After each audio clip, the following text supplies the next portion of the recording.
So my boy Hayden just pulled up right now. He's 17. He just touched down in Cali. He wants to move out here. He's from like Montana or Idaho or some state. I don't know. No disrespect to you guys' states that live there. He's from somewhere far from California. But he's pulled up. He has the R8 drop top right now. He had 458 yesterday. So he's gonna show us what's up. We're at the penthouse right now. I'm gonna interview him. A lot of the people on my YouTube and his YouTube, they want me to interview him. So I let those people choose which questions they want me to ask him. So we'll see what's good.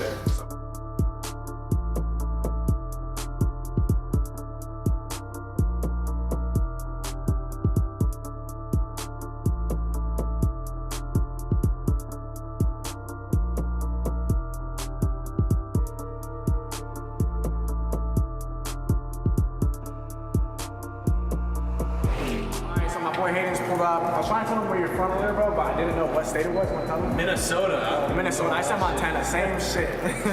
But he's pulled up, so we're going to do an interview right now. We got the R8. I don't know how he got it. He's 17 years old. He's doing something illegal. A little bit. Probably a scam. I'm not playing. We've had like 10 different cars the last few days. I mean, 2 McLarens, you got the Huracan twice, we had the Maserati, the Ferrari 458. This shit's crazy. All of them, yeah, and all of them will still get smoked by this thing right here, unfortunately. That's a fact. Huracan is badass. That's a single lineup right there, bro. Dude. Yo, Josh Madrid, guys, coming to you guys live. I've been traveling for a while. I haven't been able to put out as many YouTube videos or podcasts that I wanted to, but I'm glad to be back. I'm glad to be back in the grind. And I just want to be able to bring you guys as much value as possible. Appreciate you guys listening. I appreciate you guys tuning in. I'm here right now with the man, the myth, the legend, Hayden Bowles, 17-year-old entrepreneur. Made about, how much you make last month? Or this month so far? So far this month, 50. Last month, 55. $50,000 a month, guys, at 17 years old. I wish I would have got started fucking way back earlier like how you are. Yeah. Not a lot of people at all, guys, are doing that. He just came down. He pulled up in the R8. He's absolutely killing it. He does drop shipping, e-commerce, affiliate marketing, internet marketing, software. He's all over the place. So he's just really crushing it. But that's enough about me explaining it. I'll have him kind of, give the listeners a rundown, a little bit about your background, what you kind of do, what's your spiel. For sure, yeah. So I'm from Minnesota, wherever that is, trying to move out to Cali here. I know you said 17. I wish I got started earlier, but this has been 5 years in the making. So people don't even believe that when I say them that. I've been trading stocks since I was 12. That was kind of my entry point. Then it became social media, growing Instagram pages. That led into affiliate marketing. Now through those influencer pages, doing e-commerce, which led into learning influencer marketing, Facebook ads, all these other things now with branding and marketing. Starting a software company that built off of the skills I already had. So, multiple income streams obviously, but starting with one, focusing, mastering that, automating it, and then moving on to the next thing. So it's not just launching 10 things at once, but yeah, I mean, So what are your main things like right now that you're kind of focusing on? Drop shipping, branding, and the software company. Okay. So that's kind of the 3 main focal points. There's obviously subcategories underneath those things, but that's kind of the main overview of what it would be. Word. So what would you say, like, there's a lot of people, watching this, listening to this right now, they get started and, they might endure like failures, setbacks, and they kind of get lost, kind of get unmotivated, and they're not really sure what to do. But I feel as every great entrepreneur obviously has their setbacks, obviously failed, and they has lost control at some point. What would you say is your biggest setback that you didn't think maybe you would bounce up from, but you did, and kind of got you to wherever the next step was? So 5 years of being broke, pretty much, doing stocks, social media, making maybe a few hundred a month. At some points, it was not consistent at all. Once things were starting to go well, I was probably pushing up to like 2,000-3,000 a month. I was, I'd say 16. Every single thing I had going got deleted outside of my control. And it was a big wake-up call because everything I was doing was centered around one thing. And so when that thing got removed, I'm not gonna dive into what it was, everything got deleted, all my income was just gone. And I was like, yo, oh shit, like what am I gonna do? So it was a great wake-up call. So now, like, after building off of that and restructuring, I'm like, okay, I already did it once, I can do it again, and now just make sure that I have the pieces in place where you have those income streams. Because I mean, now moving out, having a car payment, about to be multiple car payments, like you can't just have one income stream. So kind of just getting too dependent on one income stream and not diversifying enough, you're saying? Not even that, it's just, it was outside of my control, and it was a wake-up call to be like, all right, you got to make sure that you have things inside your control. I still can't control that, but it's like, build multiple things. A lot of people would, I don't want to say quit, but you have to know your why. I know why I'm doing what I'm doing, so if you're trying to do something and it doesn't work, you're spending years and years and a lot of money, you're still broke, you can't figure it out, if you want to quit, then you didn't really want it that bad. Right, so that it's makes kind sense. of like, I never even once thought about stopping what I was doing. So kind of Not like, at all. what I like to tell people is like, so one, obviously don't put all your eggs into one basket, and if you do, you gotta be able to control Watch it. that you know, basket. That's what Warren Buffett says. Because as an entrepreneur, it's all about, you know, and I try to do this in all aspects of life, not just, you know, my business, but I'm always trying to be in control of as many things as I can. The only thing that can piss me off is things I can't control. Like, that's the thing that actually makes me mad. And I shouldn't be mad because you can't do anything about it. And that's the reason I shouldn't be mad, but it's because I can't control it, that's why I'm mad. Because there's no reason for me to be mad at all for something I can control. Because I can just change, you know? And you can build off of it and fix it. Like, you know, Yeah. for me, I can't control my age. Like, you know, you just progress as time goes on. So it's like, okay, instead of, you know, oh, I'm not able to do this, not able to do that, let me be creative and resourceful and figure out a way to do what I want to do. Like, if I was ugly, like, I wouldn't really be that mad after a while because I realized I can't really control it. But if I was like super overweight and unhealthy, I can't be mad at myself. I can't blame myself because all I have That's to on do you. is make a change, you know? So it's kind of that same thing. Just, you know, being an entrepreneur is just realizing and trying to get control of as many things that you can in life, and then, you know, just revolving everything around that, I would say. If you're broke, it's your fault. If you're rich, unless you're a trust fund kid, it's your fault. So, you know, whether that's good or bad, you have to take responsibility, even for stuff that's outside of your control. You know, let's say you have a VA doing something and they end up deleting all, let's just say, your code in a software. They ruin everything. That's still on you. It's your money, your company, your time, your vision. You gotta take You lost. responsibility. They didn't care. So that's on you. You gotta be able to fix that. 100%. So super early in the year, it's 2018. I know everybody's fired up. Everybody's making these, you know, New Year's resolutions. I'm gonna do this. I'm gonna do that. Not many people are even probably following through. I've seen people who gave up already within like 2 weeks. There are people who said all this crazy things. Obviously, I know that's not the case with you. So going towards 2018, what are your goals throughout the year? Like, how do you want to scale? Where do you see yourself, and where do you see the growth happening over like the next 12 months? Yeah, next 12 months, I've very detailedly outlined everything inside of a spreadsheet, numbers from different businesses. Again, like, things are constantly progressing, so you don't know, I might start a new business and that might take away from something. So the exact numbers I'm trying to go for, a minimum of 3.5 million, that's just profit in my pocket before taxes. I realistically think I can get to $1 million a month. That's just from a financial standpoint. Using that, I want to get a car. I already have my M4. I want to get either a Huracan, a McLaren, or we'll see something else. Maybe Trying to get the Lambo. Yeah, no, I had the Ferrari 458 the other day, the Huracan, so it's fun just to kind of test out these different cars, but definitely want to do that and just be able to travel. So I want to, build all this stuff. I'm fine putting in the work. You have to put in the work up front, but then building it the right way so then I can kind of remove my time from that. Yeah. And nothing's ever fully automated. You just have to still oversee it. Otherwise, people are going to mess it up. So. And I feel like that's a common thing. I feel like a lot of people, I don't know what it is, they feel like entitled that they don't have to do the groundwork, that, they're too good to do like the hard shit. Like, I tell people, like, dude, like, I'll eat crap all day, bro. Like, I'll sleep on the ground. Like, you saw me. I was sleeping on the couch for a week, when I was trying to figure out a new place to live. But I was just grinding, like, staying at my buddy's house. I wasn't focused necessarily on finding a new place at the time. I was focusing on grinding because I had to get it done. Like, I'm down to put in that dirty work. And you stayed with people who were with that. They're like, you kidding me? Sleep on the couch, bro. Of course. Like, if you're putting in the work, it doesn't matter. 100%. So, like, being able to put that work in at first with the business, that essential, that groundwork, it's going to suck. You're still doing it. Yeah, of course. That's part of it because, you're not always going to, people are like, oh, I want to just do this for 3 months and then never have to do anything else. Well, that's cool maybe for that one business, but you want to always be starting more stuff. Maybe that's not you, but I want multiple things, multiple streams of income. If you want to make more money, you want to live, that next level of that lifestyle, that's what you got to do. We're in this dude's new penthouse right now. Yeah. In like 45 minutes, we're going to look at my new house in Newport. Hopefully, we're trying to get it. So like, it's just always like, you guys can't be getting impatient. I feel like too many people are impatient. Dropshipping doesn't work. Affiliate marketing doesn't work for a month, 2 months, 3 months. They're already down a couple thousand. Trust me, it works. And they're crying. They're crying. You're like, people, oh, dude, I don't want to waste any more money. I already spent $3,000. I'm like, $3,000? Are you serious? You know how much money I spent? Well spent. I wasted over multiple six figures.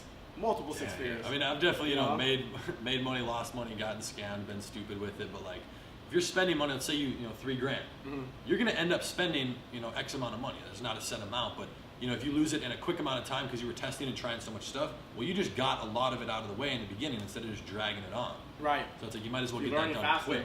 Spending your marketing money, testing ads, campaigns, whatever it is you're doing.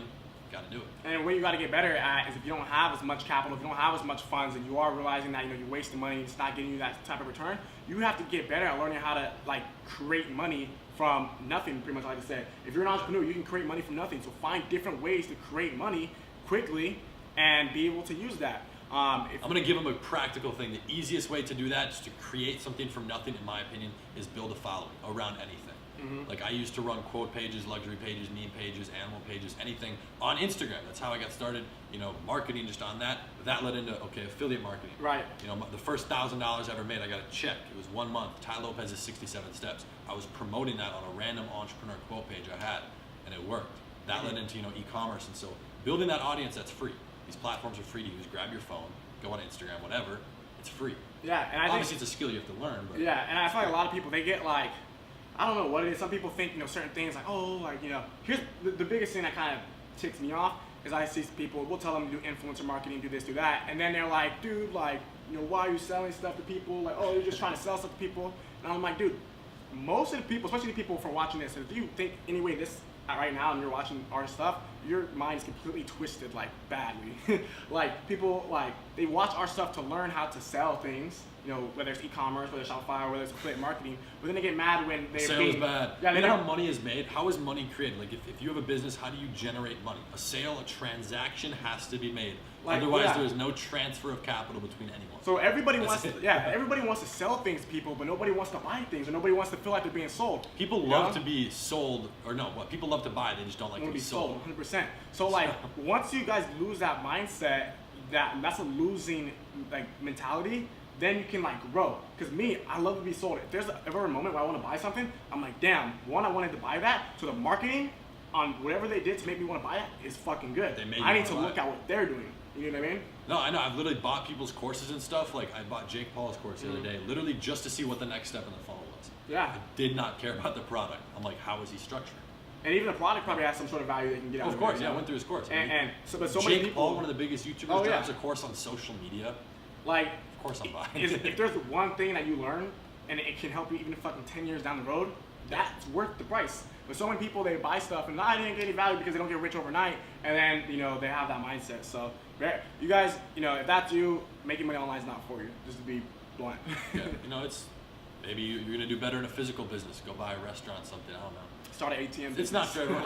That's actually a sick thing. He was telling me about that. But there's so many ways to make money, but pick one, focus on one. That's what I said at the beginning. I started with one thing, mastered it, kind of automated it, and then took those skills onto something that kind of transfers off of that. So. Word. So I know. So when I'm still 19, so I still get a ton of people like, dude, like you're 19, you're this, you're that. But I'm an adult. You're technically not an adult yet. So how does it feel to be like a 17-year-old entrepreneur? Like what are the reactions? Like how do you personally feel? Because like a year or 2 years ago, like looking at your classmates, like this is it's different. So how does it feel to be a 17-year-old entrepreneur? Two things. First of all, people don't believe it when I tell them I'm 17. I guess I don't look 17, don't act 17. Second of all, I genuinely don't think about that. I was telling them earlier, I'm like, I don't even care to know how old you are. Like it doesn't matter. There's no correlation to age. Now, on a legal standpoint, there's a lot of other things. I'm out here renting cars. I got a hotel, which was actually interesting, putting that. They let me do it on my ID. Just make small talk with people. Talk about football, and he'll like you. So social hacking. Yeah, exactly. So it's connections and money, first of all. And like being able to legally set stuff up. Some of your parents might not want to sign on your Shopify store. You have to be above 18. Be creative. Have a friend. Have a relative. My grandpa's my co-sign on all my business stuff. My parents wouldn't sign. So just creative with that. Most people let that one initial roadblock, which is like a little wall this high, it's half a foot off the ground. It's like, oh, can't do it. Well, jump over it. That's it. Yeah. So what other difficulties like being 17 that you ran into? School, legal stuff. Because there's probably a lot of people right now that are under 18. Everyone under 18 is pre-framed in, okay, you have 8 hours a day at school, maybe some sports, whatever, then the free time's kind of yours. That 8 hours at school pissed me off so much, and for those of you who don't know, I left school after 10th grade, switched to online school, hired a VA to do it, and that's been going for about 18 months. So it's like, we'll see how that goes, but I don't really care. That's kind of, I wanted the time and location freedom. Now I took all the money I was starting to make, started traveling, meeting people, investing into things, and just running my businesses. So freeing up that time and location freedom, but it is becoming very frustrating at a young age to actually do stuff, especially now with payment processors, like paying people, taxes, oh my God, everything. It just becomes a pain in the butt, but hey, it is what it is. I want to do what I'm doing, so I'm willing to do that other stuff. Yeah, if you want it bad enough, you're going to find a way to get it done. It's funny, people are like, oh dude, you're 17, whose car is that? Your friend's car? I'm like, no, I rented it. They're like, that's impossible. Some places you have to be 25 to rent. Yeah. Like, okay. That's what I've been told my whole life, and I've been renting cars. Well, if you go to a budget rental at the airport, sure, but like you have to know people and have money. That's it. I paid for the cards. They don't really care if you have the legality end of it, you know, insurance, license, and money. You're good. I feel like what it is a lot of people, they just don't have enough willpower. Like they don't care. They want to do something, and then all of a sudden there's one restriction, there's one thing setting them back, holding them back, roadblock. And then all of a sudden it's no, they push it away. Instead of like having enough willpower to like just actually be like, all right, I'm gonna fucking do it. Because it's easier to stay inside of that pre-framed structure for a minor, for someone who's under 18. Like, trust me, it is very hard to do what I'm doing underage. And for anybody at any age, honestly, dude. I only know a few people. Guess what? All of them drive exotic cars. All of them. Yeah. Like, buddy 16 just brought a brand new 0-mile Porsche off the lot. Wait, who's that? Tanner Plains. Oh, he did? Yeah. Oh, I used to. That was my little minty, man. He used to work for me. Yeah, he used to run the accounts and stuff. Yeah, that's crazy. He's an influencer too. I used to know Tanner and stuff, so it's crazy to see all that stuff. That's really nuts. That's nuts, dude. I was 16. I was getting excited because I was selling beanies and chains and hats, and I bought my first car, a Genesis Coupe, which is still pretty expensive. It was like 14 grand, but I bought it cash. Shit. There's no way I was about to get co-signed. At 16? Yeah, I was actually 15 and a half. Yeah, I didn't have no 14 grand. Yeah, so it was a different scenario. If I was 16 now, I would have probably bought the GTR cash at 16. But it's there. It's crazy because it always looks, it's out of reach. Damn, Ferrari, that's expensive, but like, once you start understanding how you can leverage money, first of all, credit, finance, lease, whatever, but just, you start making money, like, okay, I can make a lot more money than I'm making right now. It's like, that is so within reach. Yeah. Like, I'm paying to rent these cars right now because I love cars. It's one of my biggest motivating factors. Not my biggest, it's definitely on the list of top 5. Yeah. But I'm driving that because I'm manifesting that reality, so I'm paying for that. And it's interesting too to see, like, car rentals, let's just say a Ferrari, $1,000 a day, $1,200 a day. Okay, well, a monthly payment on it's like $3,000. You rent it for 3 days, you just paid a monthly payment. Yeah, so you start realizing like, oh shit, I can actually do this. Might as well just get it. I don't want to rent it for the weekend. And that's the thing too, once you start scaling, once you start making bigger purchases, once you start seeing bigger checks come in, you start realizing that the next level is not actually that hard. You make $3 grand a month, and like, oh dude, 10 grand is not that hard. Make 10 grand, 30 grand is not that hard. 30 grand, 100 grand is not that hard. That's where I'm at right now, yeah. I mean, 10 grand a month, that's $300 a day. That's $10, what is that, like, that's like $12 an hour, 24 hours a day. Yeah. So it's like, just figure out how to do that around the clock or whatever, put in the work, but it's not that hard. Yeah, even if you're not making, a couple $1,000 a month, you can go online, you can make an influencer page, you can make a theme page, you can find, find someone who wants to hire you for a skill. Go build a skill. Or you can even do an affiliate product, dude. You can sell an affiliate product on a page that has like 10,000 followers and sell something that's $20, 50% commissions, and you do that a couple times a day, $50 a day. Say you have $70, go pay for an influencer shout out. It's free to become an affiliate for most things. Become an affiliate, get a link, get a cut. And then you're learning marketing, which is a skill that can go anywhere. Yeah. Like for me, I don't have a piece of paper from any school. I don't know if I will. Doesn't matter. I could still get hired anywhere. I bet he'd probably hire me, to be honest, if I went broke, because I have skills that can make money. So I'll always be able to make money for myself or for someone else. That's it. Yeah. You just got to be able to. And when you're making money, guys, you want to be able to leverage your results to build your personal brand as well, because that's what's gonna like stick around 3, 4, 5 years. Yeah. So if you're making money affiliate marketing, you're making money e-commerce, like use those results to tell people about it. So here's what I have to say. You don't have to be the best. You just have to be better than, 90% of people at something, but you gotta let 100% of people know. If you do that, that's very true. If you do that, you'll rise like this. I think most people rise up here. Most people won't do that because they're afraid of what people will say, and it sucks. Yeah. 99.999% of the feedback I get is positive, but like some of that stuff's not. It's like somebody talking shit. Sometimes it gets to you. It does. Yeah, it's usually ignorant people. Or people who. It's funny. Every single one of them is broke. Oh yeah. Every single one. For sure, bro. It's because they're talking shit. If they first of all they have money, they're not gonna be watching. Because they understand they've made the money, and then it's like they have better things to do with their time. Yeah. It's as simple as that. So and I like to say, if I see anybody hating, because I'm very careful what I do to make sure that there's nothing I can actually be exposed about or ruin. Like I really want to be smart with my decisions because I really care about my brand, my reputation. And you're young, we'll make mistakes for sure. But most like at this time, there's nothing I'm doing that's like bad. It's not sketchy. It's not illegal. And I don't plan on doing anything bad. So if I see somebody talking shit, I'm like, okay, I'm not mad. I just feel bad for you that you're ignorant and haven't collected enough factual data to come with me with actual facts. They see one video and they're like, nah. Like I'll tell them. The penthouse is rented.